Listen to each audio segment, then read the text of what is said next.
이제 요한복음에 가장 은혜롭고 또 귀한 메시지가 있는 부분으로 들어왔습니다. 요한복음 18장부터 21장까지 예수님의 십자가와 부활, 그 예수님의 부활 이후의 삶에 대한 기록들입니다.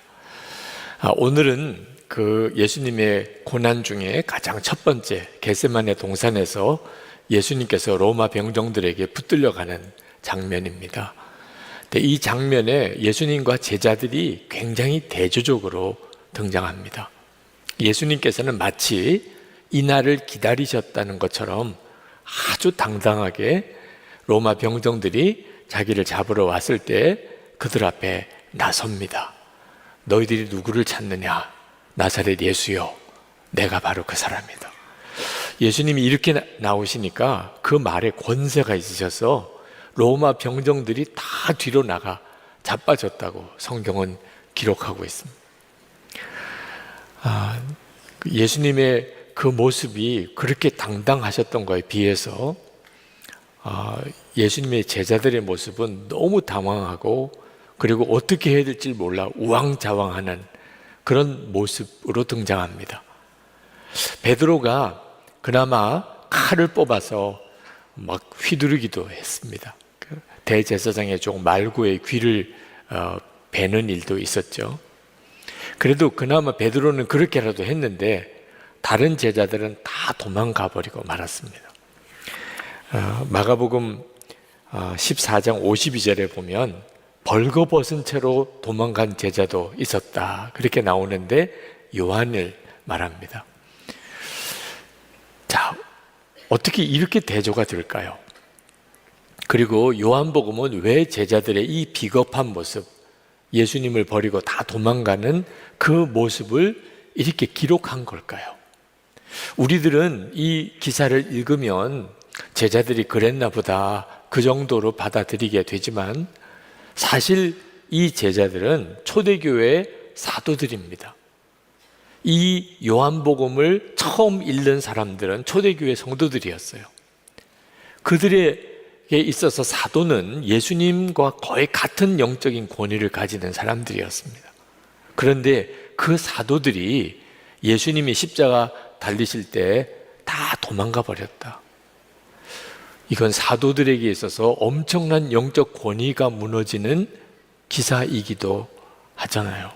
그걸 왜 요한복음은 그 제자들의 그 모습을 그렇게 기록을 한 것일까? 우리가 오늘 이 말씀을 읽을 때 예수님께서 사실 제자들이 도망가도록 하셨다는 것 사실을 아주 좀 자세히 읽어볼 필요가 있습니다. 예수님의 제자들이 예수님을 버리고 도망간 게 아니고 예수님이 그 제자들을 도망가게 하신 거죠. 8절 말씀에 병사들이 자기를 잡으러 왔을 때 그 제자들은 놓아주라, 도망가게 하라, 그렇게 말씀하셨어요. 내가 그 사람이라고 너희에게 이미 말하였다. 너희가 나를 찾거든 이 사람들은 물러가게 하여라. 그러니까 제자들이 예수님을 버린 게 아니고 예수님께서 제자들에게 빨리 너희들은 가라, 너희들까지 붙잡힐 필요가 없어, 이러셨다는 거죠. 자, 그러면 요한복음이 제자들의 이 예수님을 비겁하게 버리고 도망갔던 이 기사를 쓴 의도가 뭘까 하는 거예요. 한마디로 말하면 예수님 안에서 어떤 사람도 변한다는 겁니다. 두려움이 가득했었어요, 제자들이.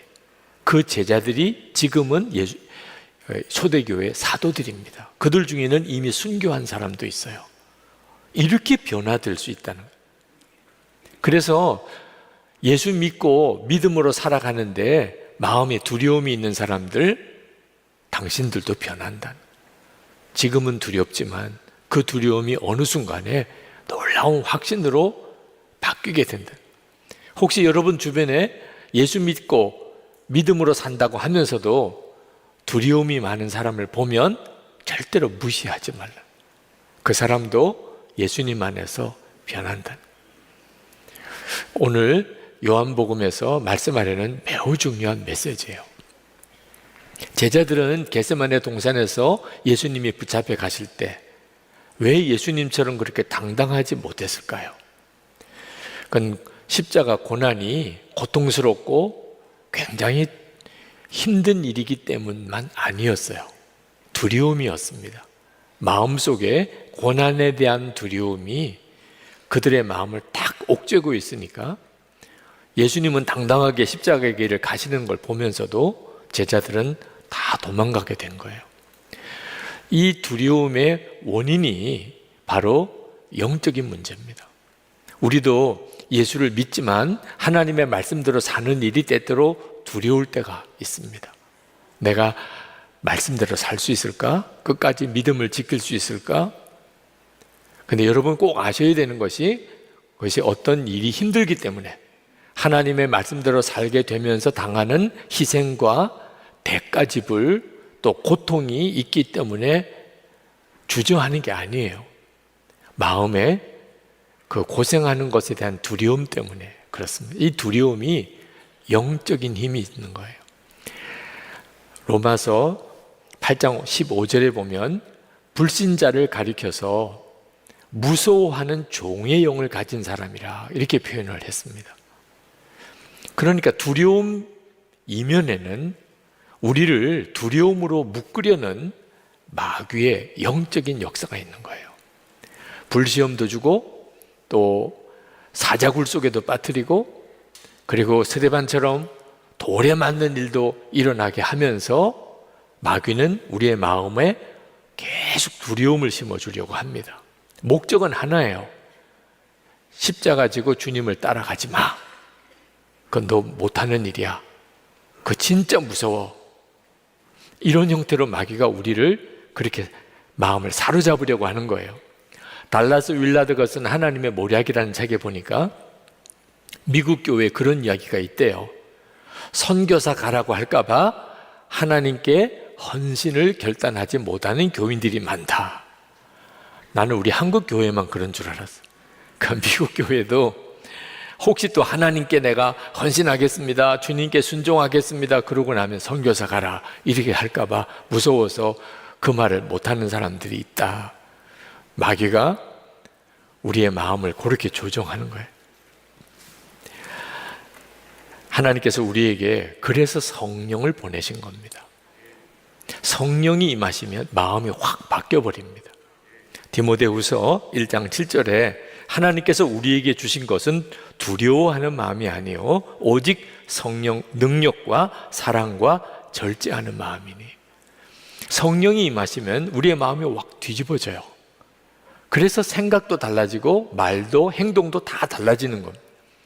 그 중에 가장 대표적인 변화가 두려움이 바뀌어버리는 거예요.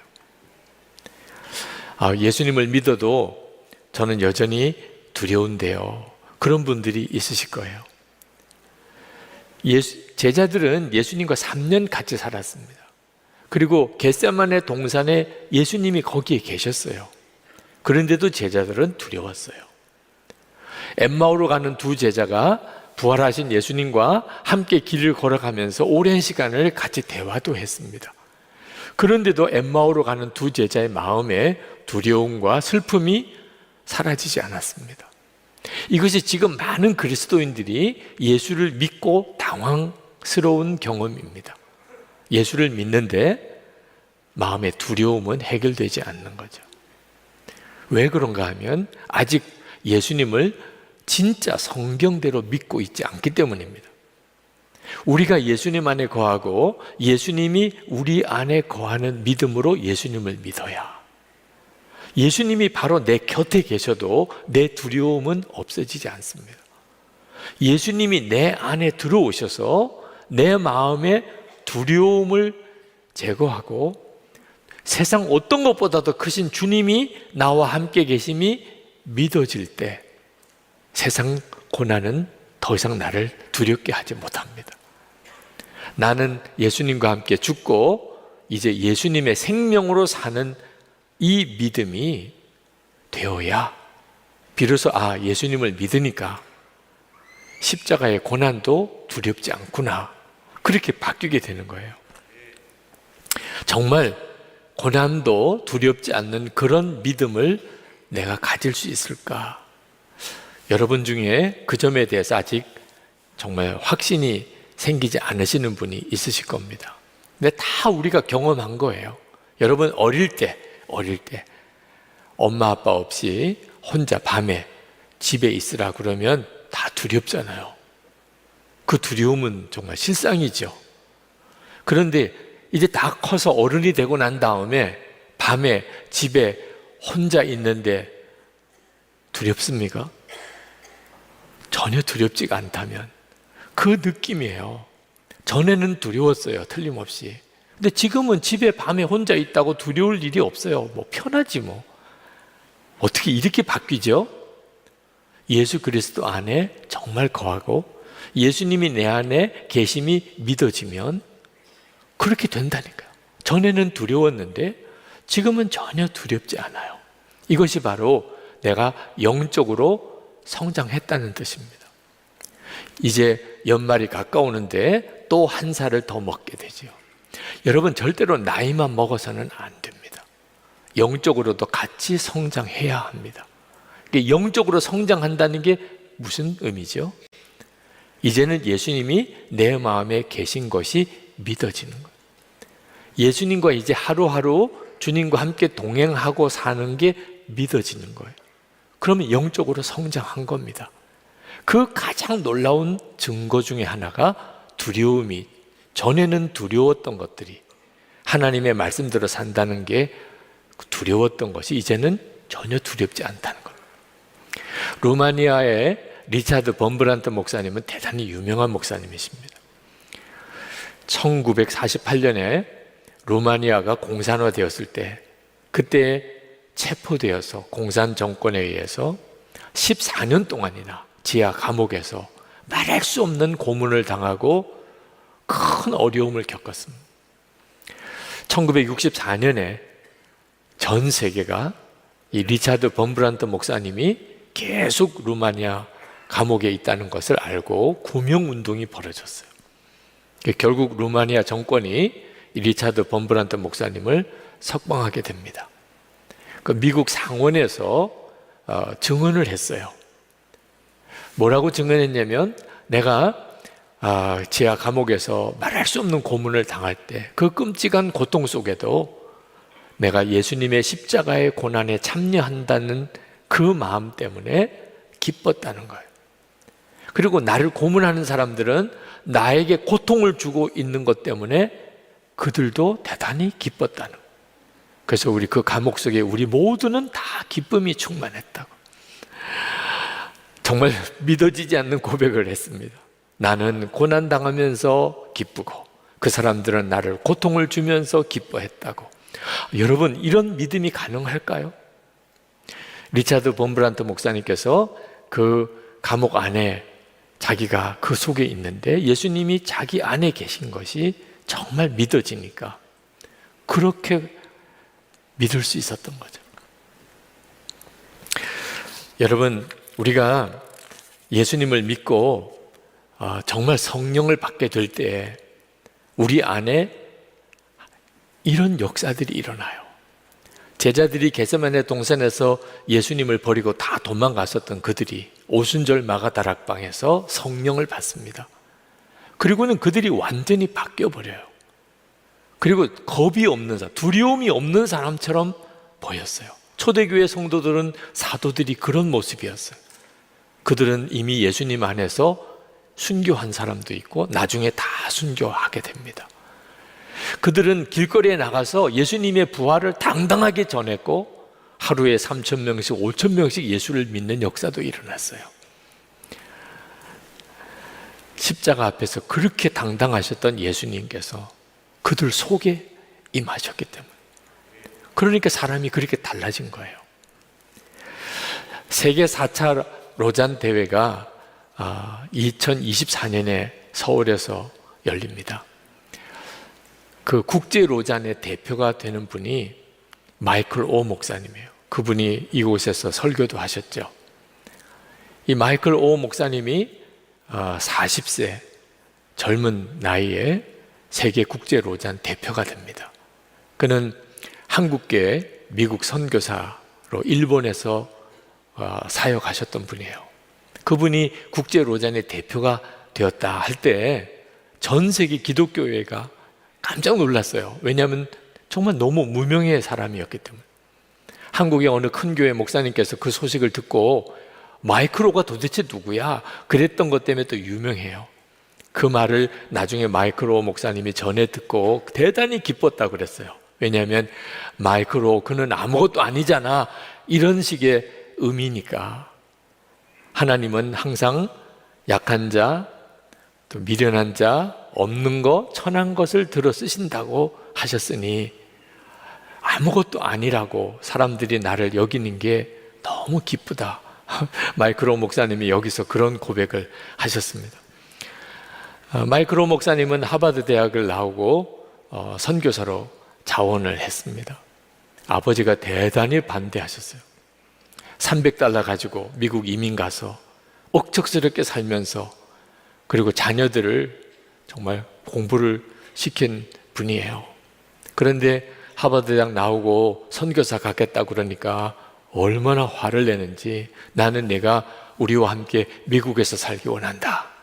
그 말은 너 위대한 삶을 살 수 있는데 왜 아무것도 아닌 그런 존재로 살려고 하는 거야, 그런 뜻이잖아. 그때 마이크로가 아버지에게 그렇게 이야기를 했다고 그래요. 아빠, 감사해요. 그러나 저는 좋은 대학, 좋은 직장, 누구나 부러워하는 그런 평범한 삶을 살고 싶지 않습니다. 주님 오실 때까지 계속 자손 대대로 그렇게 사는 삶을 저는 원치 않습니다. 아버지로서는 이해할 수가 없었어요. 화를 내셨다고 그래요. 그 마이클 오가 어떻게 그렇게 살 수 있었을까요? 예수님과 온전한 하나됨을 눈떴기 때문에요. 그는 이렇게 말합니다. 제 인생은 나를 위하여 사는 것도 아니고 일본 사람을 위하여 사는 것도 아닙니다. 주 예수님께서 저를 위하여 사는 삶입니다. 예수님은 우리가 자손 대대로 잘 먹고 살라고 십자가에서 죽으신 것이 아닙니다. 그러면서 고린도 후서 5장 15절 말씀을 인용했습니다. 그가 모든 사람을 대신하여 죽으심은 살아있는 자들로 하여금 다시는 그들 자신을 위하여 살지 않고 오직 그들을 대신하여 죽었다가 다시 살아나신 이를 위하여 살게 하려 함이라. 그러면서 그가 그렇게 고백했어요. 우리가 주 예수님이 드러나실 수 있다면 나는 아무것도 아닌 사람이 되어야 합니다. 여러분, 이해하실 수 있으시겠어요? 아무것도 아닌 사람이 되는 일에 대한 두려움이 없어요. 그러니까 주 예수님을 드러내는 삶을 사는 거예요. 우리 안에 주님이 오시고 내가 그것이 정말 믿어지게 되면, 그러면 내가 이 세상에서 유명해지고 싶고 여기서 많은 것을 누리고 싶은 것, 그게 아무것도 아닌 것처럼 깨달아져요. 그리고 사람들이 나를 무시할 거다, 두렵지 않아요. 진짜 좋은 것을 발견했기 때문에요. 여러분, 두려운 일이 얼마나 많습니까? 게다가 예수 믿고 잘 살아보려고 하는 것은 더 두려울 수도 있어요. 믿음으로만 살 수 있을까? 사랑만 하며 살 수 있을까? 사명 위에서만 내가 살 수 있을까? 예수 믿는 것도 잘 믿으려면 계속 우리 마음에 두려움이 와요. 그때 여러분, 걱정하지 마십시오. 그 두려움을 해결해 주실 분은 예수님이세요. 주님이 두려움이 없어지게 해주신다는 거예요. 우리는 무슨 일이 있어도 내 힘으로는 두려움을 없앨 수가 없어요. 하나님께서 우리에게 주님을 바라보게 하시는데 우리가 눈으로 주님을 볼 수가 없습니다. 그러나 믿음으로 주님을 볼 수 있어요. 이게 정말 놀라워요. 예수님께서 한 사람도 주님 앞에 온 사람을 절대 포기하지 않으시겠다고 약속하셨어요. 9절 말씀에 아버지께서 나에게 주신 사람을 나는 한 사람도 잃지 않았습니다. 지금 여기 계신 여러분 모두의 이 영상으로 이 말씀을 듣는 이들도 마찬가지예요. 한 사람도 예수님은 포기하지 않으세요. 어떻게 주님을 바라보고 두려움에서 이길 수 있을까요? 하나님께서 우리에게 믿음을 통하여 지금 주님이 우리와 함께 계신 것을 보게 하세요. 히브리서 11장 1절에 믿음은 바라는 것들의 실상이요 보지 못하는 것들의 증거니. 또 요한복음 20장 29절에 너는 나를 본고로 믿느냐?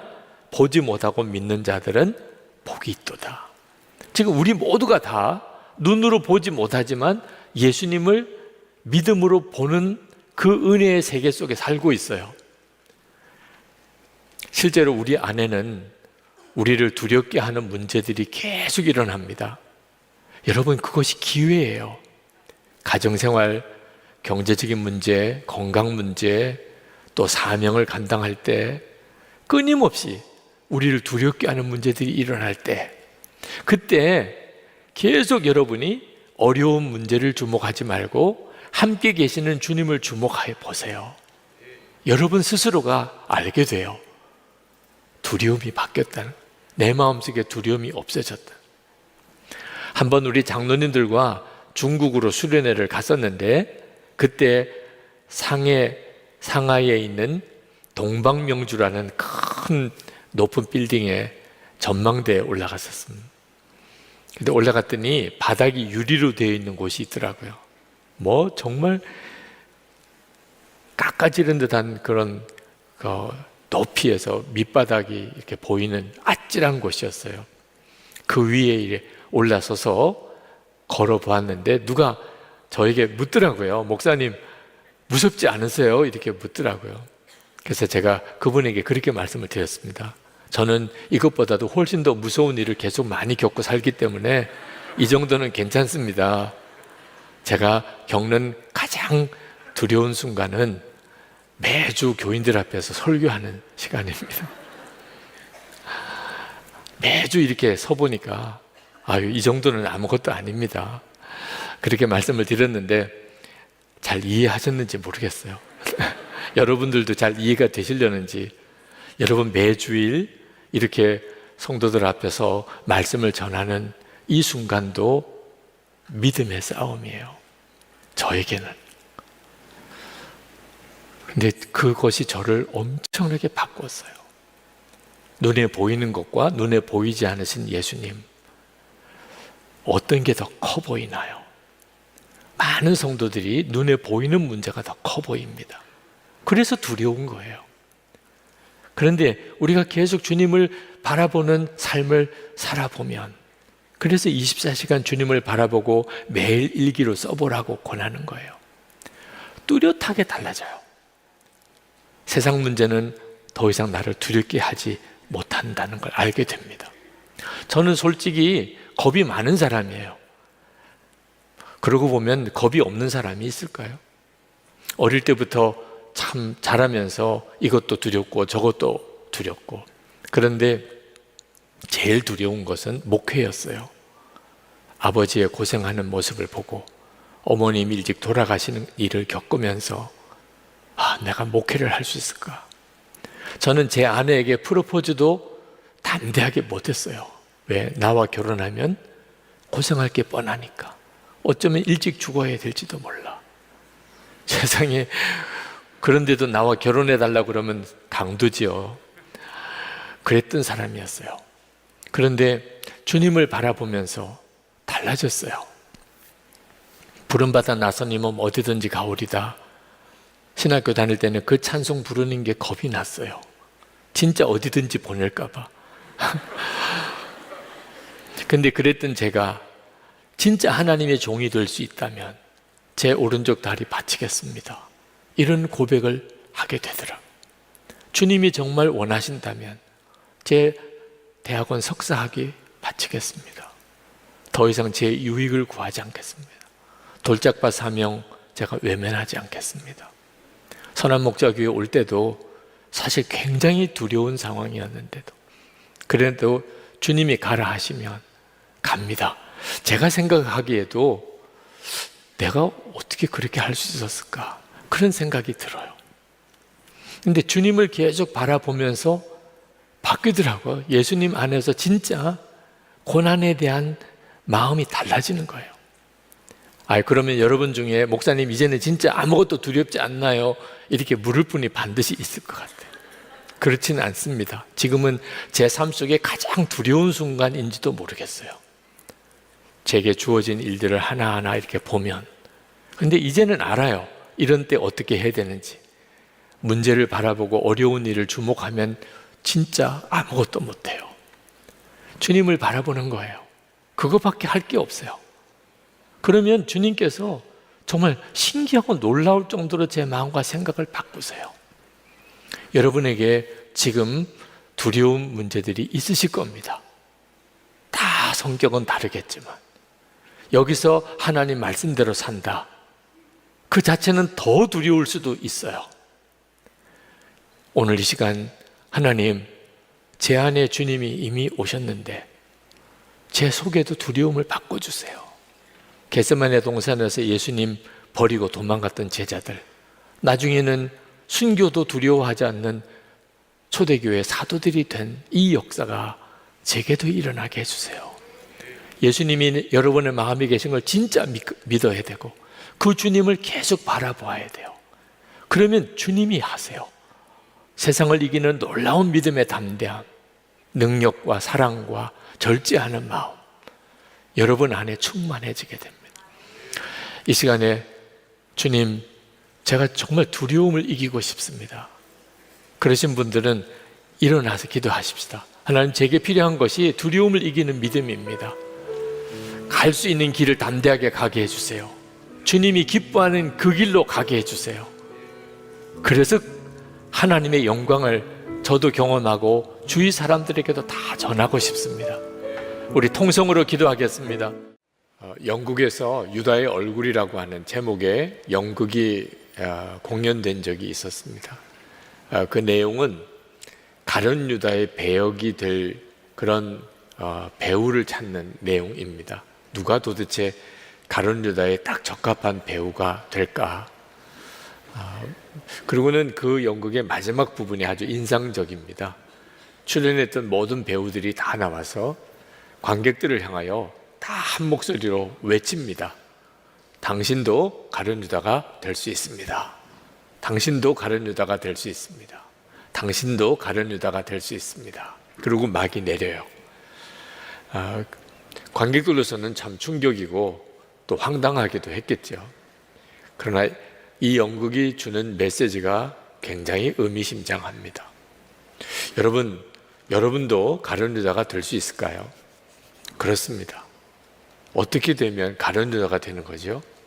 마귀가 주는 생각을 버리지 않고 계속 품으면 사탄이 그 속에 들어갑니다. 요한복음 13장 2절에 보면 마귀가 가룟 유다의 마음에 예수를 팔려는 생각을 넣어주었어요. 가룟 유다는 그것이 마귀가 주는 생각인 줄 전혀 몰랐기 때문에 그냥 그 생각을 마음에 품습니다. 생각이니까 누가 알겠어요. 그렇게 생각한 거죠. 그러나 결국은 사탄이 가룟 유다 속에 들어갑니다. 그리고는 제정신이 아니게 된 거죠. 예수님을 은30에 팔게 되고 나중에 정신이 돌아오게 됐을 때 자기가 화들짝 놀랍니다. 그리고 스스로 목을 메어 죽게 되죠. 자, 이런 일이 가룟 유다에게만 일어나는 게 아니라는 겁니다. 지금 우리 자신의 삶 속에 우리는 똑같이 생각과 마음 속에서 무서운 영적인 전쟁을 하고 있습니다. 저는 참 어리석게도 실제로 행동으로 옮기지 않는다면 그냥 생각으로 짓는 죄에 대해서는 별로 대수롭지 않게 생각을 했습니다. 누구에게 피해를 주는 것도 아니고 실제로 부끄러운 짓을 한 것도 아니니까 그렇게 생각을 했어요. 예수님이 마음에 거하신다는 것을 정확하게 믿지 않았기 때문입니다. 그러면서 저는 제가 왜 영적인 침체에 빠지는지, 영적으로 메말라지는지를 몰랐어요. 마음의 생각 속에 악한 것을 품고 있는 것이 얼마나 무서운 결과를 가져오는지 모르는 거죠. 저는 끊임없이 제가 너무 위선적이고 이중적이라고 생각했습니다. 겉으로는 목사고 설교도 하지만 제 속마음으로는 제가 생각하기에도 이건 이렇게 더러울 수가 있을까? 이렇게 악할 수가 있나? 그런 생각 속에 시달렸습니다. 결국은 목사 그만두고 싶은 생각이 들었어요. 그게 정직한 태도라고 생각했습니다. 교인들을 속이고 살았다고 생각했어요. 근데 그때 말씀으로 제 영적인 눈이 뜨인 것이 요한복음 13장입니다. 2절 말씀에 악마가 가룟의 아들 유다의 마음속에 예수를 팔아 넘길 생각을 불어넣었다.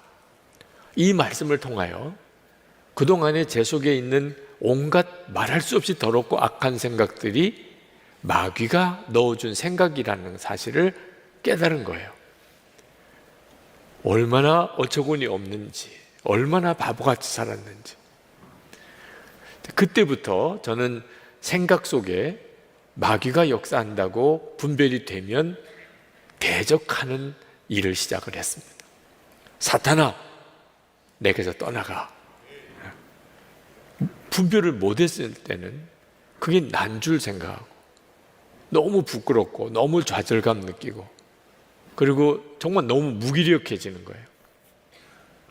여러분, 여러분의 생각을 잘 분별하고 살아야 합니다. 마귀가 주는 생각이 있고 주님이 주시는 생각이 있는 겁니다. 마음을 지켜야 합니다.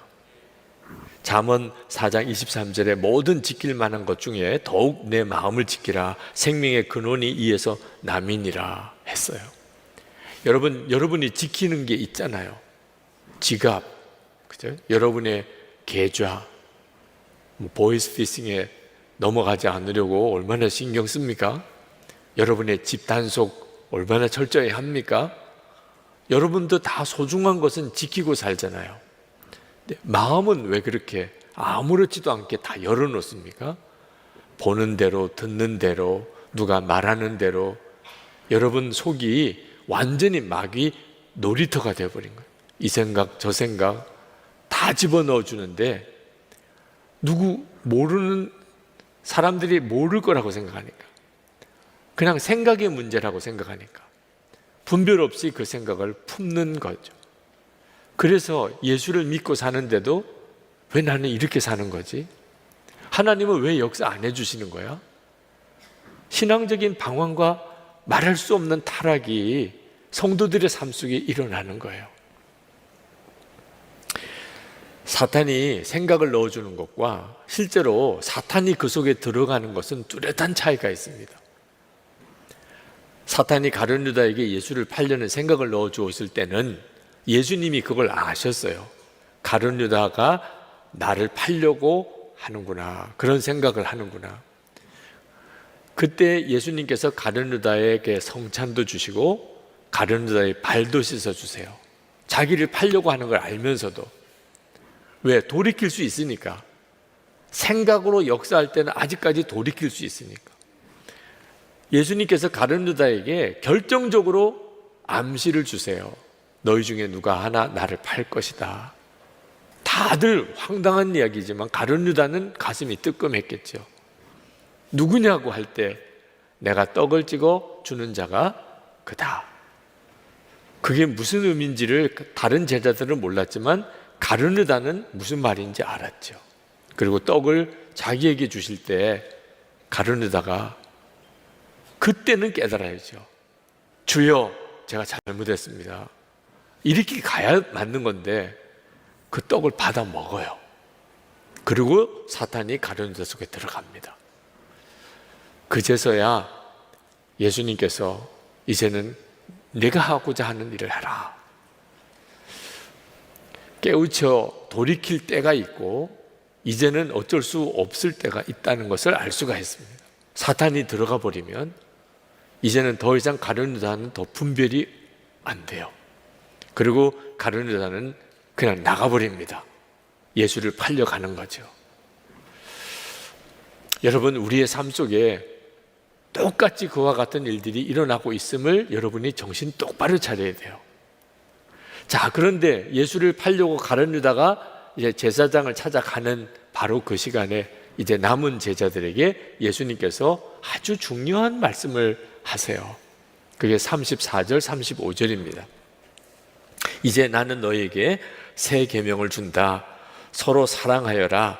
내가 너희를 사랑한 것 같이 너희도 서로 사랑하여라. 너희가 서로 사랑하면 모든 사람이 그것으로써 너희가 내 제자인 줄을 알게 될 것이다. 요 구절만 따로 놓고 보면 굉장히 은혜로운 구절이에요. 예수님께서 하신 말씀이 주님과 딱 맞는 내용이죠. 근데 문맥을 놓고 보면 너무 이상한 말씀입니다. 지금 어떤 상황이에요? 예수님이 그토록 사랑하셨고 또 섬겼던 당신의 제자가 자기를 팔려고 제사장을 지금 찾아간 바로 그때예요. 여러분, 배신을 당해 보셨나요? 정말 사랑했는데 모든 걸 다 주고 그를 위해서 섬겼는데 그는 나를 팔아버리려고 해요. 이런 일을 겪으신 주님의 심정, 오늘 성경에도 마음이 너무 괴로웠다고 하시죠. 자, 이런 상황에서 예수님께서 내가 너희를 사랑한 것 같이 너희도 서로 사랑하여라, 이런 말씀을 하실 수 있으실까? 너무 분위기가 안 맞는 내용이잖아요. 이 말씀을 듣는 제자들조차도 얼마 안 가면 다 예수님 버리고 도망가고 베드로는 예수님을 3번이나 부인하게 될 겁니다.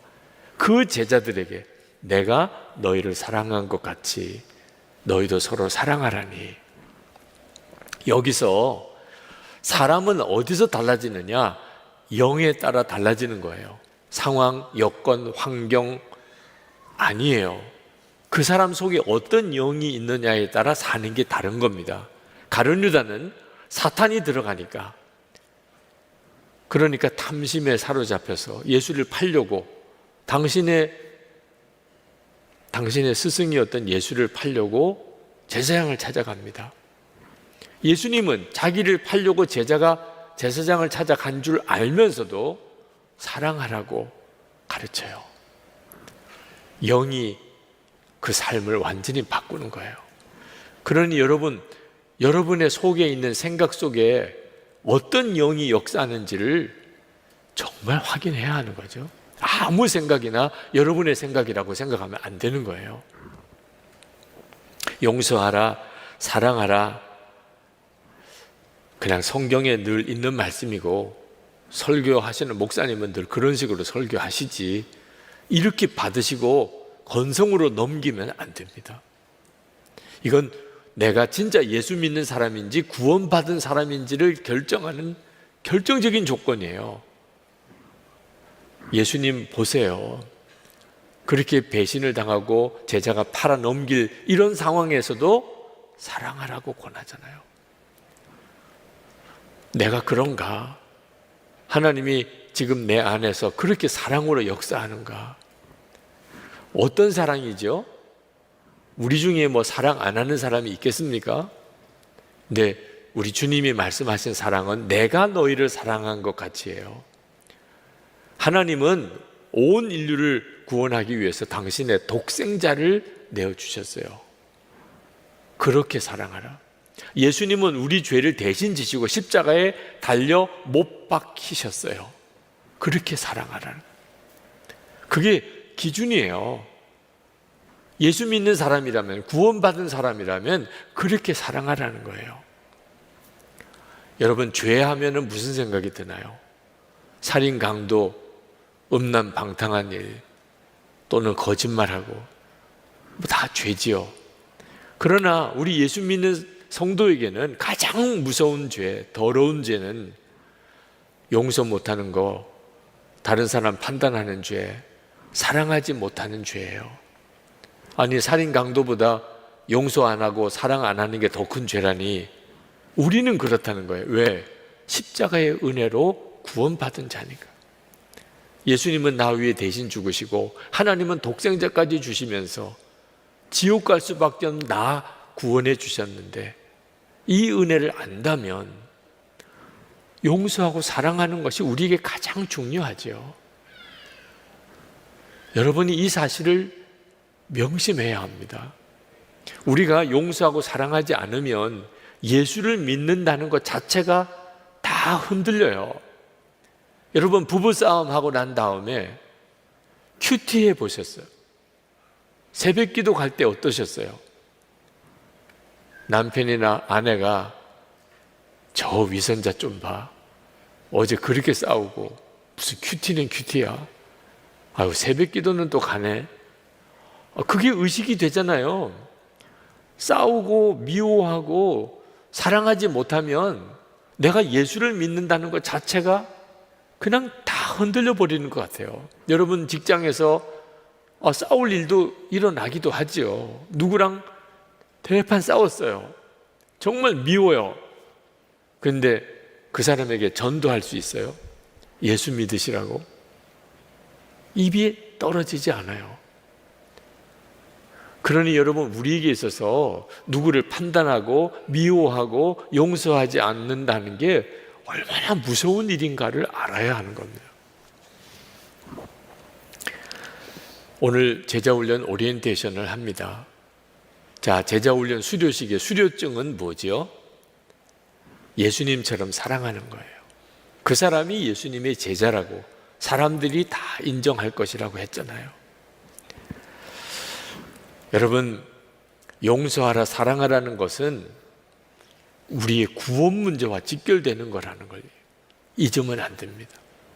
우리가 예수님의 십자가를 정말 믿으면, 그러면 용서하고 사랑하는 사람이 되고, 용서하고 사랑하는 사람이 아니라면 그러면 십자가 구원을 믿는 사람이 아닌 거예요.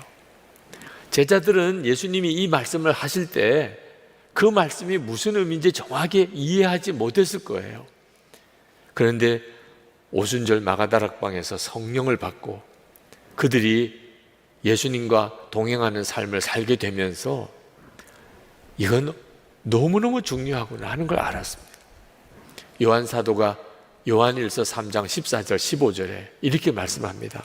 우리가 형제를 사랑함으로 사망에서 옮겨 생명으로 들어간 줄을 알거니와 사랑치 아니하는 자는 사망에 거하느니라. 그 형제를 미워하는 자마다 살인하는 자니 살인하는 자마다 영생이 그 속에 거하지 아니하는 것을 너희가 아는 바라. 여러분, 형제를 사랑하는 것, 형제를 미워하는 것은 우리가 진짜 구원받은 사람인지 아닌지를 가늠해 주는 거예요. 이처럼 심각하고 중요한 문제인 거예요. 자, 그렇다면 여러분 중에는 너무너무 마음이 힘드신 분이 있으실 거예요. 어떻게 예수님처럼 용서하고 사랑할 수 있단 말이냐? 어떻게 사람이 원수를 사랑할 수 있어요? 아니, 함께 사는 가족도 사랑하지 못하고 사는데 어떻게 원수를 사랑하냐 말이에요. 진짜 숨이 꽉 막힐 일이죠. 경건한 그리스도인들이 다 겪는 문제입니다. 이 용서와 사랑의 문제에 딱 걸려요. 이거 가능한 일인가? 예수님께서 제자들에게 이제 내가 가는 길을 너희들도 따라올 수는 없다, 그렇게 말씀하실 때 베드로가 막 확 흥분을 합니다. 그리고 이렇게 주님께 말씀을 드려요. 주님, 왜 지금은 내가 따라갈 수 없습니까? 나는 주님을 위해서는 내 목숨이라도 바치겠습니다. 아마 베드로는 이때 아마 눈물을 흘렸을 거예요. 그만큼 베드로는요 너무 섭섭했어. 주님 어떻게 말씀을 그렇게 하십니까?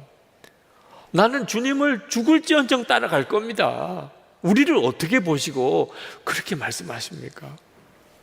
그때 예수님께서 베드로에게 그래, 미안하다, 내가 잘못 말했다, 그래, 내가 너 마음 알지, 이렇게 해주실 만한데 예수님은 더 냉정하게 말씀하세요. 내가 나를 위하여 내 목숨이라도 바치겠다는 말이냐? 내가 진정으로 너에게 말한다. 닭이 울기 전에 너는 3번 나를 모른다고 할 것이다. 예수님께서 어떻게 이렇게 단호하게 말씀하시죠?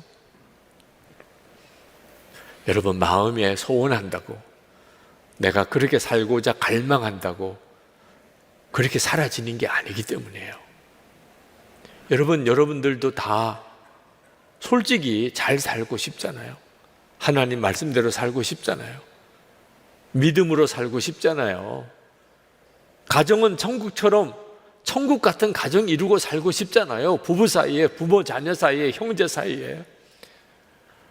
여러분 진짜 예수님이 주인 되시는 좋은 교회 세우고 싶잖아요. 마음은 있잖아요, 여러분. 근데 안 되는 걸 어떻게 해요? 계속 시험 들고 사랑하고 사랑하기에도 시간이 아까운데 계속 다투고 싸우고 갈등하고, 왜 그렇게 자꾸 시험되는 일은 많고 화는 그렇게 나고 어째 그렇게 모든 게 불평스럽고 짜증만 나는 거죠? 그리고 왜 그렇게 어처구니 없이 그렇게 은밀한 여러 죄에 자꾸 무너지지요? 마음의 결심만으로 안 된다는 거예요. 예수님께서 베드로에게, 지금 베드로는 십자가를 통과한 상태가 아니에요. 예수를 믿어도 정말 나는 예수님과 함께 죽었습니다. 이제는 예수님이 내 생명이십니다. 명확하게 십자가를 통과한 사람이 아니면 세상 없이 좋은 생각하고 좋은 결심해도 안 되는 거예요.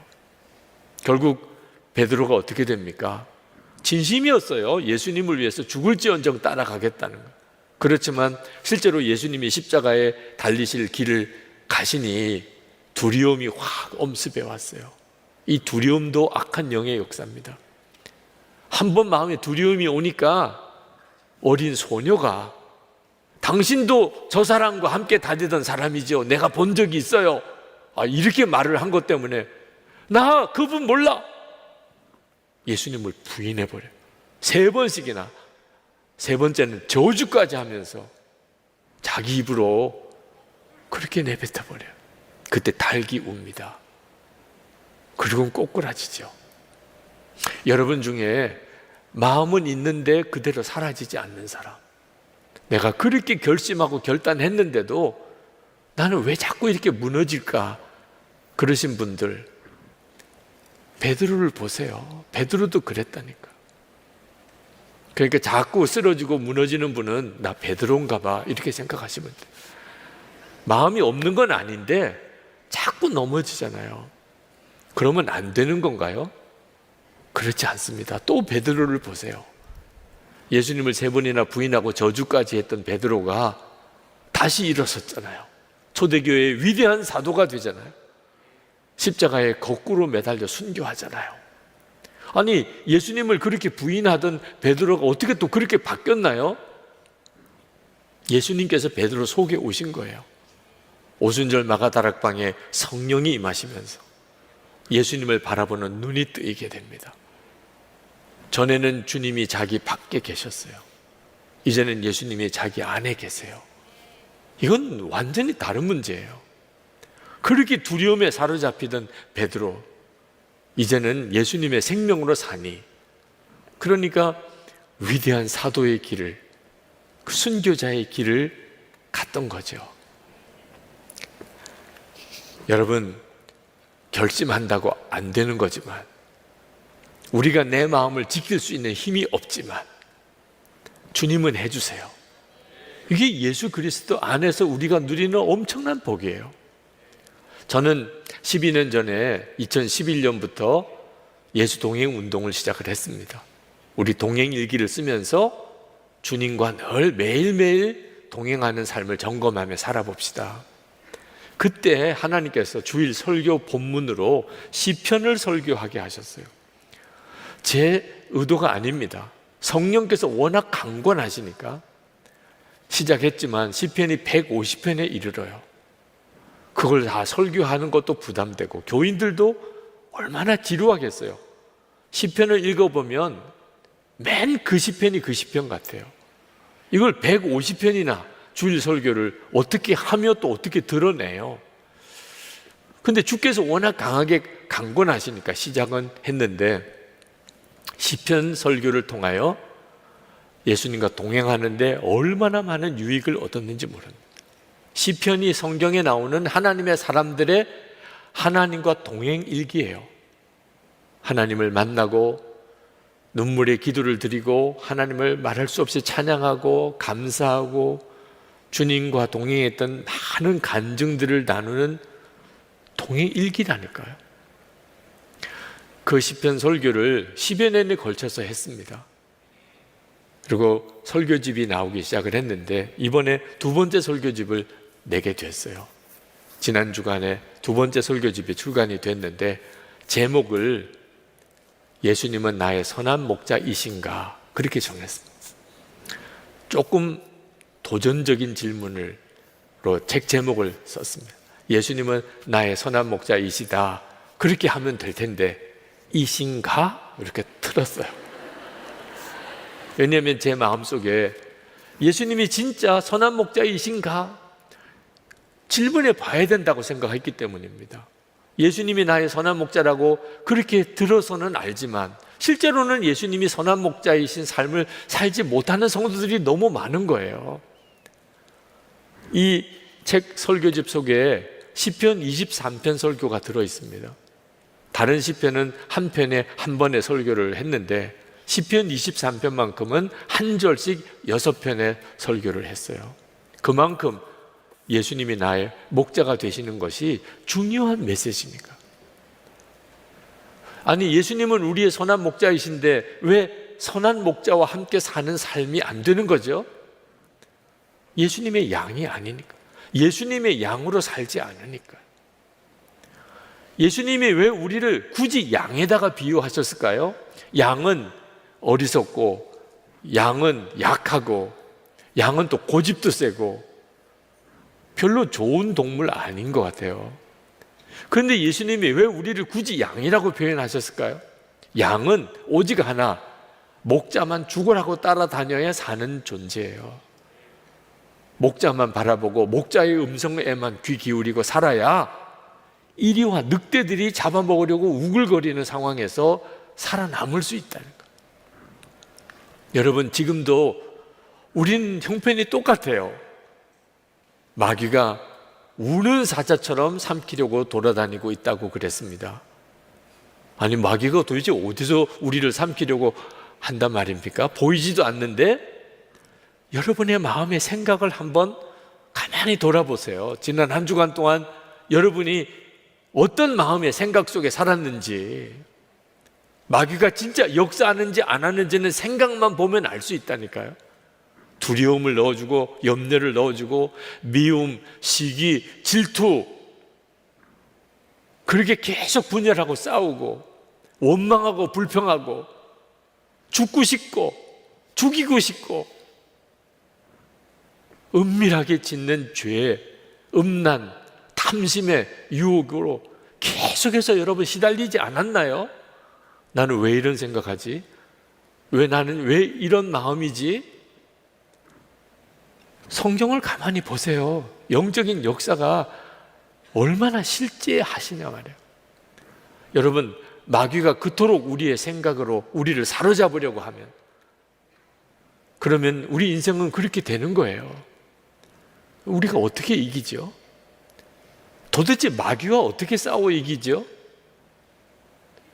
그래서 주 예수님이 우리 안에 오신 거죠. 예수님께서 우리 안에 왜 오시나요? 우리의 마음과 생각을 지키려고. 요한일서 5장 18절에 하나님께로 나신 자가 우리를 지키시며 악한 자가 우리를 만지지도 못하게 하신다. 예수님께서 우리 마음에 오신 이유예요. 악한 자가 우리의 마음과 생각을 지배하지 못하게 하기 위해서. 양이 목자를 바라보는 것처럼 우리도 눈에는 안 보이지만 주님은 나와 함께 계신 것을 정말 믿고, 그리고 주님의 음성에 계속 귀를 기울이고 그렇게 여러분이 살아보시면, 그러면 여러분의 마음과 생각이 지켜지는 것을 알게 돼요. 성령이 오신 것은 굳은 마음을 제하고 부드러운 마음을 주기 위해서라고 그랬어요. 마음이 바뀌는 거예요. 마음이 바뀌니까 삶이 달라지는 거죠. 예수 동행일기를 쓰면서 저는 예수님의 양이 된다는 것이 뭔지를 실제로 실감하게 됐습니다. 주님만 생각하고 주님만 바라보고 예수님 한 분이면 충분하고 예수님 안에 거하면서 위로받고 평안을 얻고 예수님 안에서 내 마음과 생각이 지켜지고, 그러니까 말과 행동이 달라지고. 여러분, 주님과 동행하는 삶, 예수님이 우리의 마음에 오셔서 우리를 지키시는 이 은혜를 놓치시면 안 돼요. 날마다가 중요합니다. 설교 들어도, 여러분이 어떤 성령 체험을 하셨어도 날마다 보고 듣는 것에 의해서 여러분이 결정되는 거예요. 아브라함의 조카 롯이 소돔과 고모라 땅으로 이사를 갔는데 그곳에 사는 사람이 너무너무 죄악이 많아요. 그러니 날마다 보고 듣는 게 사람들이 죄짓고 사는 거예요. 그래서 심령이 상했다고 그랬어요. 보고 듣는 것이 세상밖에 없으면 심령이 상합니다. 롯의 아내는 소금기둥 되죠. 롯의 두 딸은 완전히 소돔 사람처럼 살게 돼요. 늘 보고 들은 것 때문이에요. 삼손, 얼마나 정말 하나님의 놀라운 능력으로 이스라엘 백성을 이끌어갔던 사사입니까? 그런데 그 블레셋 여인에게 날마다 자꾸 이야기를 들어요. 당신의 능력의 비밀이 뭐냐? 제발 나 사랑하면 비밀을 가르쳐달라. 왜 그걸 요구하는지 알지요, 삼손이. 그런데도 날마다 그 이야기를 들으니까 나중에는 결국은 이야기해 줍니다. 머리 다 깎인 삼손이 돼요.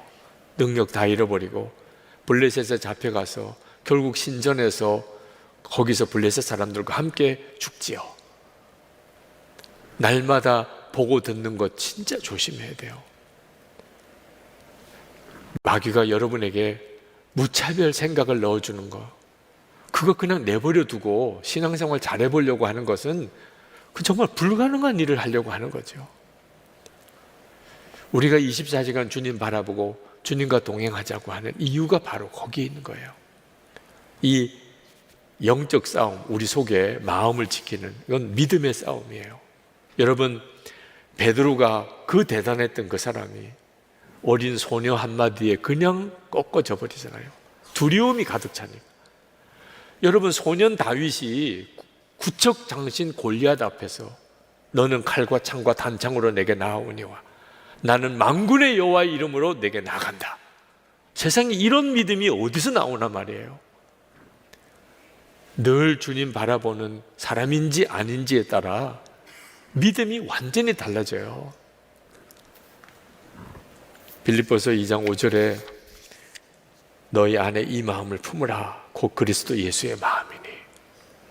여러분, 이 말씀을 진짜 여러분의 것으로 삼으셔야 합니다.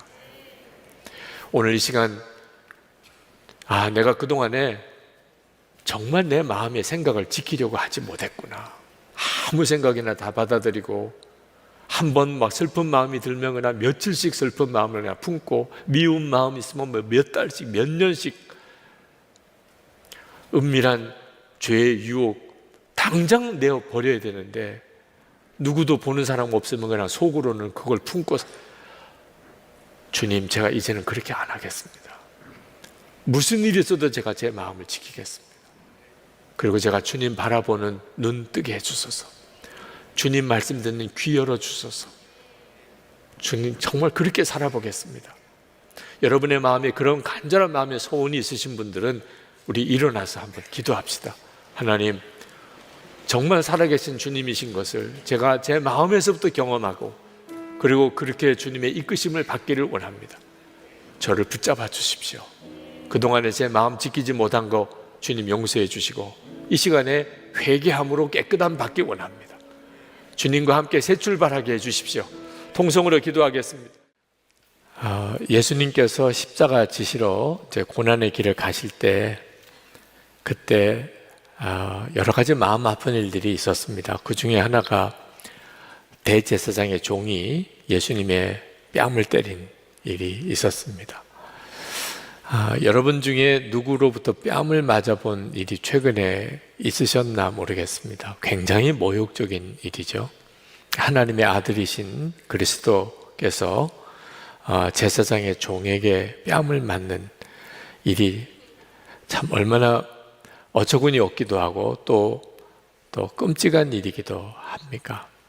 그런데 그보다도 훨씬 더 끔찍하고 또 말도 안 되는 일이 예수님이 사랑하셨던 제자 베드로로부터 3번이나 부인을 당하신 일, 나중에는 마지막에는 저주까지 받으신 일일 겁니다.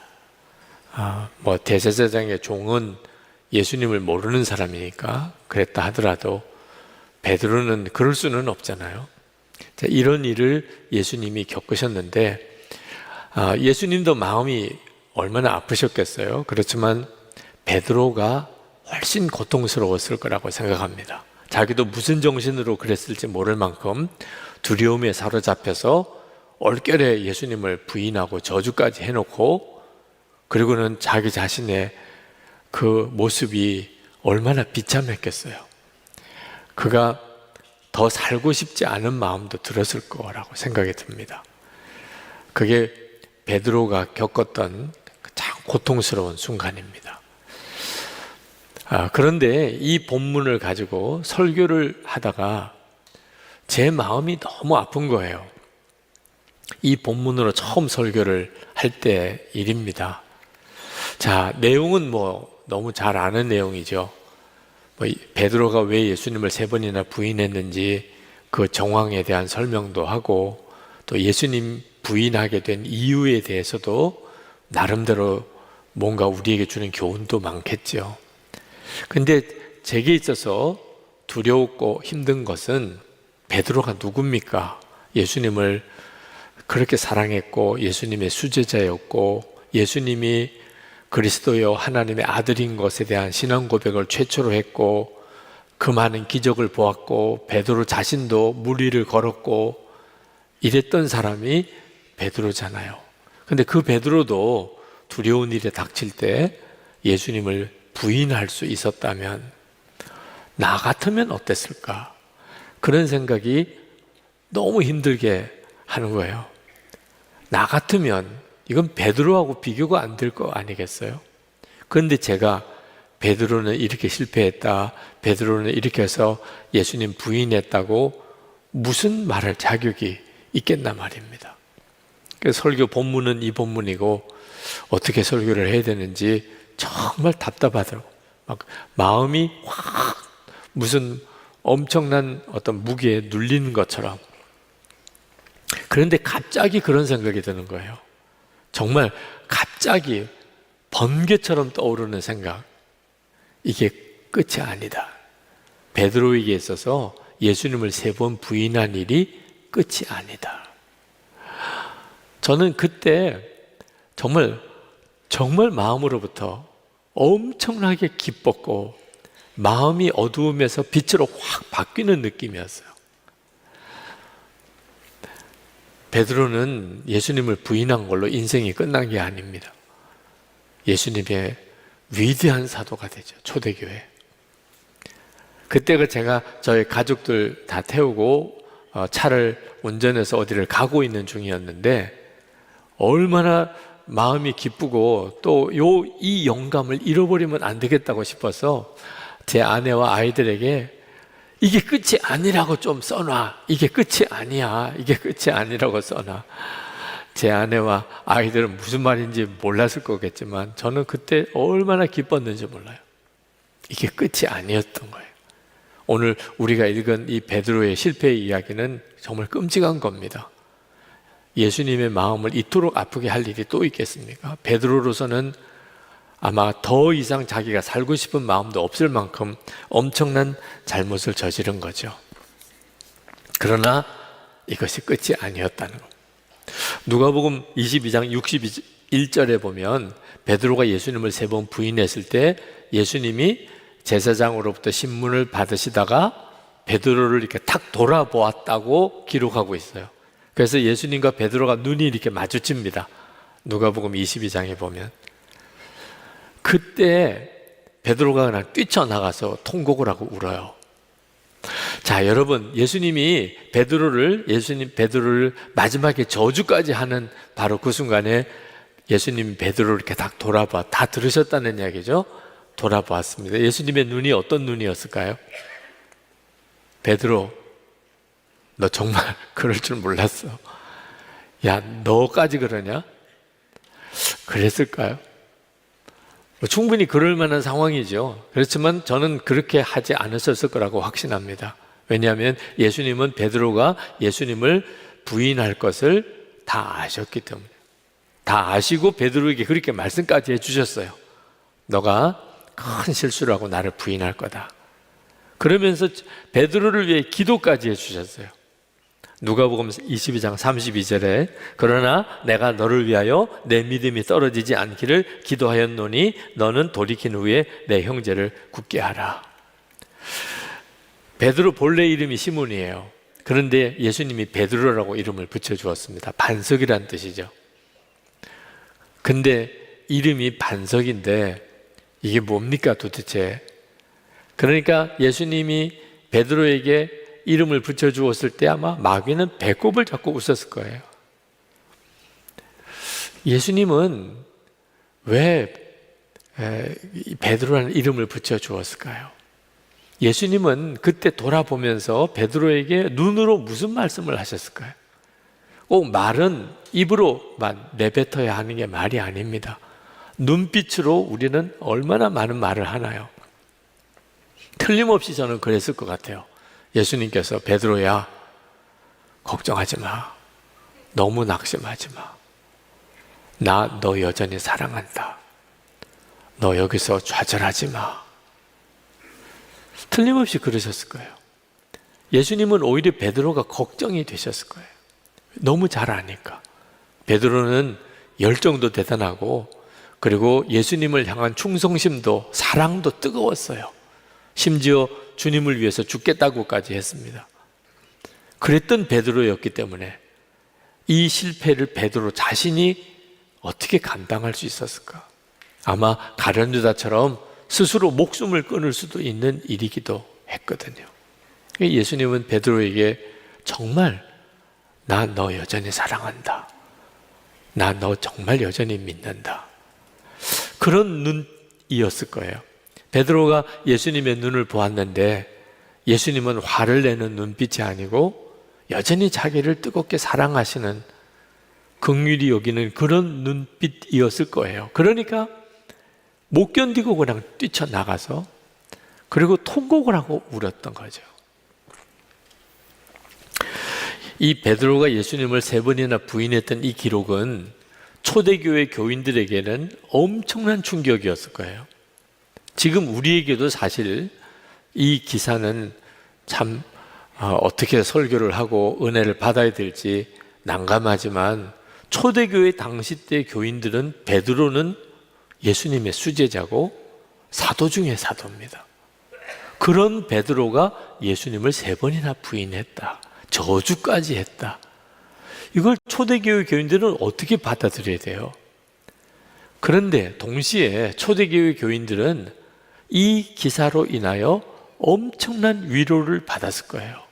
그때 당시에 예수 믿으면 죽음을 각오해야 되는 상황이었습니다. 그때 얼마나 많은 기독교인들이 끝까지 담대한 믿음의 고백을 했겠습니까? 아마 흔들리는 사람도 많았을 거예요. 주저하는 사람, 나 예수 몰라. 그러고 그냥 급히 피하고 자리를 피해 갔던 사람, 그런 사람들도 있었을 거예요. 그들이 베드로도 그랬대. 저 베드로도 예수님을 그 십자가에 가는 길에서 부인하고 저주까지 했대. 그러면 나도 다시 회복할 수 있잖아. 나도 다시 일어설 수 있잖아. 주변에 예수님 믿는다 그러면서 믿음 지키지 못하고 떠나간 사람들, 그런 사람들 얼마나 많았겠어요. 근데 그 사람들을 볼 때 절대로 우리가 정죄하지 맙시다. 그 사람 나쁜 사람이다. 저 사람 하나님 버린 사람이야. 그렇게 하지 맙시다. 베드로 보세요. 그랬던 베드로가 지금 사도가 되잖아요. 우리 절대로 그 사람을 향한 믿음을 잃어버리지 맙시다. 반드시 주님이 그 사람도 돌이킬 겁니다. 그게 초대교회의 분위기였어요. 초대교회의 분위기예요. 끝까지 용서하고 끝까지 사랑하고 언제나 하나 되고 자기 자신의 부족함에도 낙심하고 무너지지 않고, 그러니까 세상 사람들이 초대교회 들어와 보고는 그냥 마음이 완전히 다 녹아진 거죠.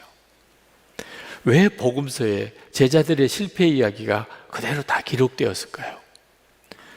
성령 받기 전에 제자들은 이런 형편없는 사람이었습니다.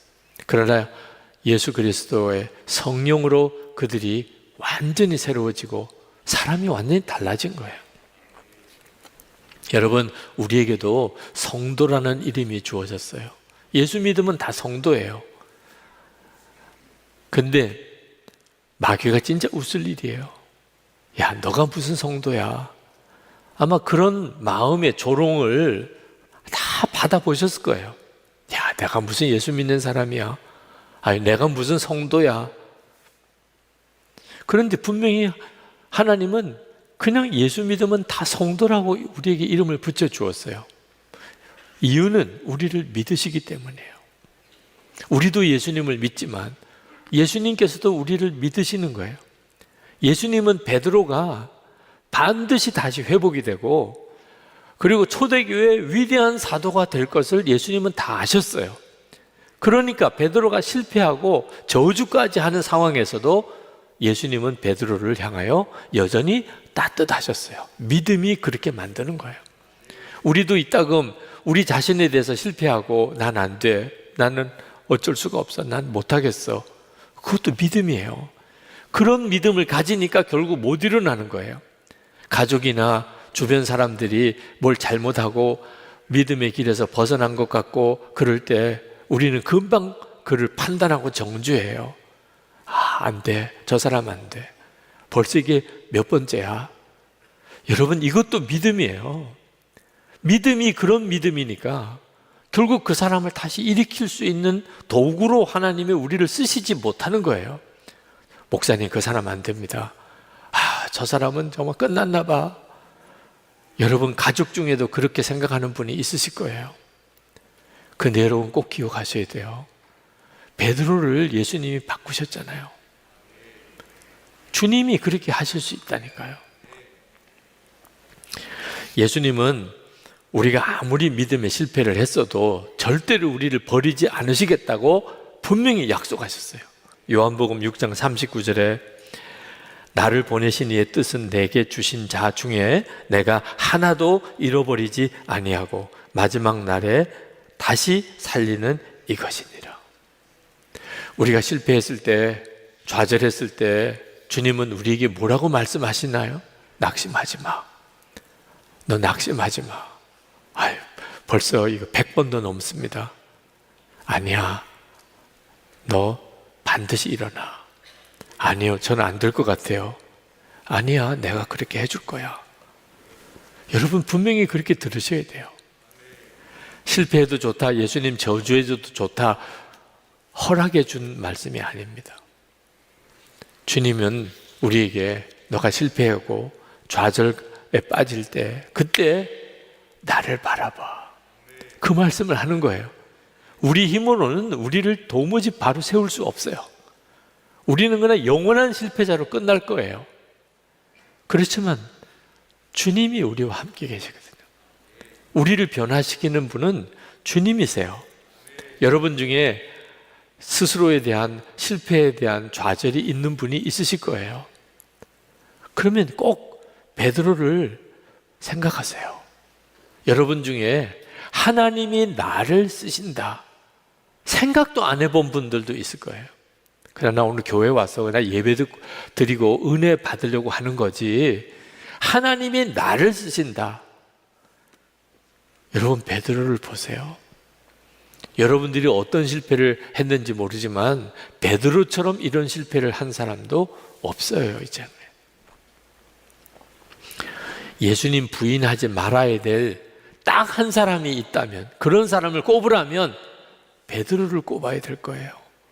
근데 그 베드로가 예수님을 3번이나 부인하고 저주까지 했으니, 그러니 우리 중에 베드로만큼 끔찍한 실패자도 없어요. 그런데 그 베드로를 하나님이 다시 쓰셨다니까요.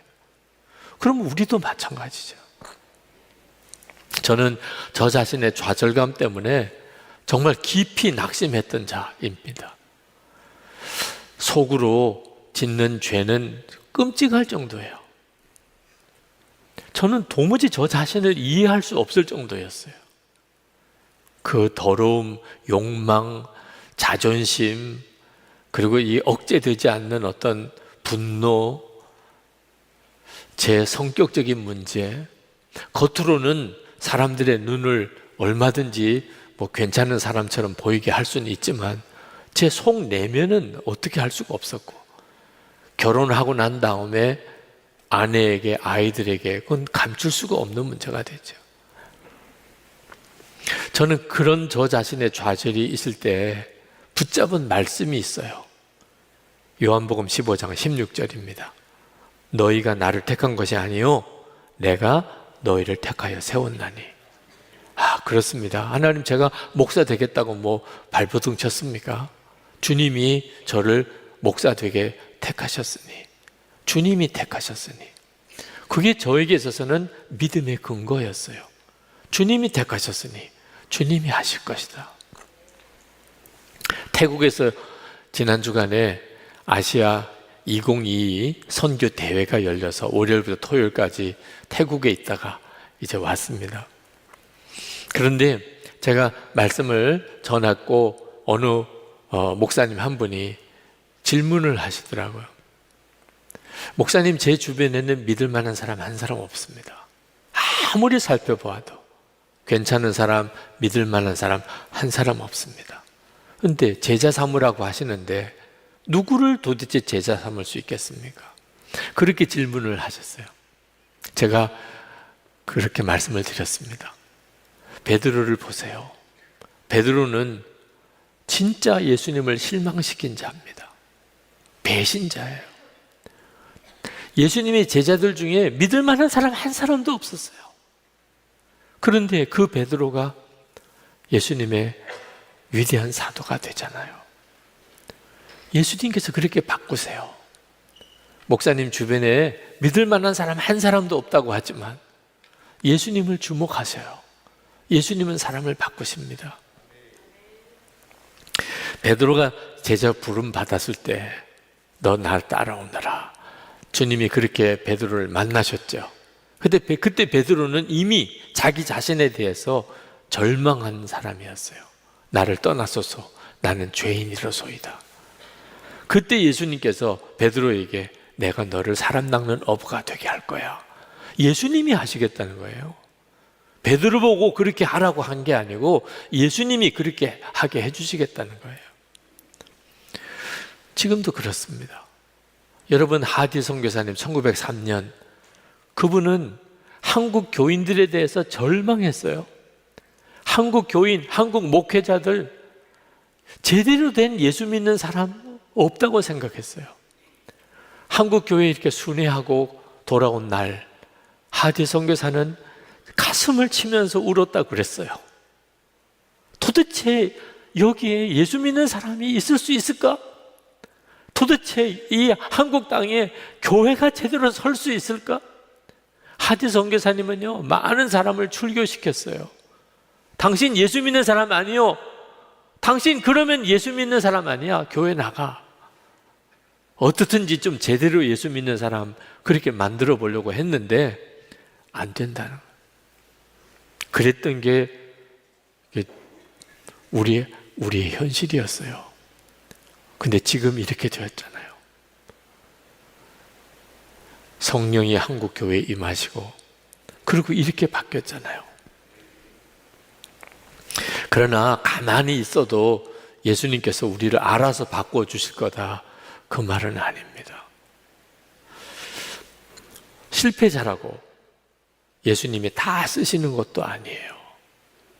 반드시 전제가 있는데 성령이 그 사람 속에 임하시면, 실패자 좋아요. 성령이 임하시면 그는 예수님을 부인했던 베드로가 주님을 위해서 순교한 베드로로 바뀝니다. 성령이 임하시면. 그래서 예수님께서 제자들에게 승천하시기 전에 성령을 받으라, 예루살렘 떠나지 말고 기다리라, 성령 임할 때까지 기다리라, 그러셨던 겁니다. 그래서 예수님의 제자들이 마가 다락방에 모였어요. 성령을 주신다니까 모인 거죠. 그런데 열흘을 기다려야 됐어요. 근데 열흘이라고 그랬으면 뭐 열흘까지 기다리면 되지만 언제 성령을 주실지 모르는 그런 기다림. 하루가 지났습니다. 이틀이 지났습니다. 3일이 지났어요. 아무 일이 일어나지 않아요. 여러분 같으면 어떻게 하시겠어요? 교회에서 여러분 성령 받아야 됩니다. 성령 충만해야 됩니다. 우리 모여 기도합시다. 아마 많은 분들이 그러면 오실지 몰라요. 그런데 하루 저녁 지났는데 아무 일이 없고 이틀 저녁도 아무 일이 없고 3일 저녁도 아무 일. 여러분 며칠까지 기다릴 수 있겠어요? 아마 제자들 중에도 동료가 왜 없었겠습니까? 근데 그때 반드시 누군가 열흘째까지 기다린 거 보면 누군가가 우리 더 기다립시다. 흔들리지 마세요. 우리 성령 안 받으면 아무것도 못합니다. 그랬던 사람이 있었을 거예요. 그러니까 120명이나 끝까지 남아 있었죠. 누구였을까요? 베드로였던 거예요. 저는 그렇게 믿습니다. 왜? 끔찍한 실패자였으니까. 베드로는요, 자기 열심으로, 자기 결단으로, 주님을 향한 자기 사랑으로 자기는 얼마든지 고난도 이기고 끝까지 예수님 곁에 있을 수 있는 줄 알았어요. 그런데 안 됐잖아요. 이제는 어떻게 해야 되죠? 성령이 그게 뭔지 베드로는 몰랐어요. 그렇지만 성령이 임하시면 증인이 될 거라. 이거 하나 끝까지 붙잡은 거예요. 그러니까 베드로는 다 떠나도 자기는 떠날 수 없었어요. 열흘이 아니고 10달이어도 베드로는 기다렸을 거예요. 왜? 너무 끔찍한 실패를 했으니까. 여러분, 실패가 우리에게 주는 유익이 있어요. 그게 뭐냐면 오직 예수님만 붙잡을 수 있는 갈망이 되니까요. 예수님, 그렇구나, 주님이시다. 나는 죽고 예수로 사는 이 복음이다. 이 갈망이 예수님만 바라봐야 되겠다. 24시간 주님 바라보자. 여러분, 이것이 모든 그리스도인에게 다 있는 거 아니더라고요. 자기 자신에 대한 진짜 실망, 아무리 노력하고 애써도 안 된다고 깨닫고 난 다음에 이제는 비로소 성경의 약속이 눈에 보이는 거예요. 예수를 바라보라. 나는 죽고 예수로 사는 십자가의 복음이. 여러분, 나는 죽고 예수로 사는 진짜 믿음을 가지게 되면 우리 사이에 시험될 일이 뭐가 있겠어요? 싸울 일이 뭐가 있겠어요? 시기 질투할 일이 뭐가 있죠? 어떤 어려움이 와도 낙심할 일이 뭐가 있겠어요? 나는 죽고 예수로 살면 서로 위로하고 서로 도와주고 서로 겸손히 섬기고 어떤 시험이 와도 끝까지 하나 되고 마귀가 건드릴 수 있겠어요? 이것밖에는 길이 없구나. 베드로가 실패를 통해서 얻은 유익이에요. 우리에게도 마찬가지예요. 아무리 해도 안 됩니다. 잘 된 거예요. 이제는 진짜 나는 죽고 예수로 사는 그 복음 붙잡을 마음 바탕의 준비가 된 거예요. 24시간 주님 바라보자. 일기 쓰는 거 힘들다고 하시는 사람은 아직도 살만하니까 그런 거예요. 진짜 이것도 저것도 안 된다고 깨달아진 분은 일기 쓰는 게 뭐 어려워요. 한경직 목사님, 한국교회를 대표하는 목회자의 표상이십니다. 근데 이분이 템플턴상, 기독교인으로서는 노벨상과 같은 명예로운 상입니다. 그 템플턴상을 받으실 때 충분한 자격이 있으시죠. 한국 교회로서는 그분이 당연히 받으실 분이죠.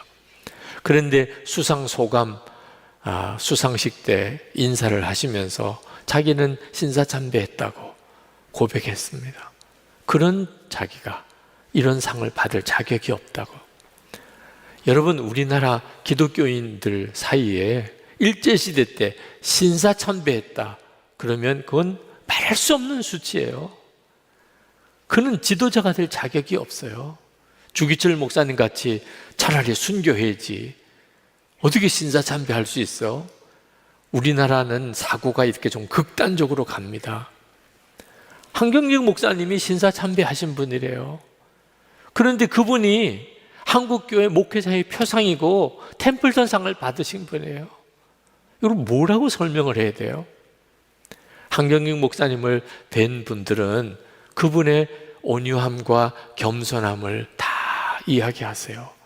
어린아이 같다고까지 표현하세요. 한 번도 큰 소리 내거나 화내 본 적이 없다고. 어떻게 그게 가능할까요? 나는 신사참배까지 한 사람이야. 주기철 목사님은 순교도 하셨는데 그가 무슨 일로 화를 낼 수 있겠으며 어떤 일로 누구를 비난할 수 있겠으며 그는 어떤 상황에서도 겸손할 수 있었어요. 자기의 실패가 오히려 그를 그렇게 만든 거예요. 하나님의 은혜로 산 거고 하나님의 은혜로 자기 지금이 있는데, 여러분, 하나님께서 실패자를 택하여 쓰시는 이유예요. 30대 젊은 목사님 한 분이 저에게 책을 하나 출간하게 됐다고 추천사를 써달라고 오셨더라고요. 무슨 내용인가 그랬더니 은밀한 음란의 죄. 지금 기독교인 아닌 사람은 물론이지만 기독교인들, 특히 청년 젊은 세대, 이 음란물 문제로 심각한 위기 속에 빠져 있습니다. 근데 자기가 음란물에 빠져서 거의 정말 실패자였는데 예수님, 나는 죽고 예수로 사는 십자가의 복음과 주님을 바라봄으로 이김을 얻었다는 거예요. 그래서 그 과정을 기록하고 책으로 냈다고. 죄에서 좌절한 이 시대의 청년들에게, 라는 유명한 출판사도 아닙니다. 장사나 목사님, 30대 젊은 목사님 책을 원고를 가지고 오셨더라고요. 제가 읽어보면서 그분이 겪었던 죄의 무너짐, 그 좌절감, 그런데 그런 글을 다시 일으켜 죄에서 이기게 하시는 복음의 능력, 살아계신 주님, 참 놀랍더라고요. 그래서 추천사를 써드렸어요. 30대 젊은 목사님의 책이 이렇게 출간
되는 일이 좀 조심스럽기는 하더라고요.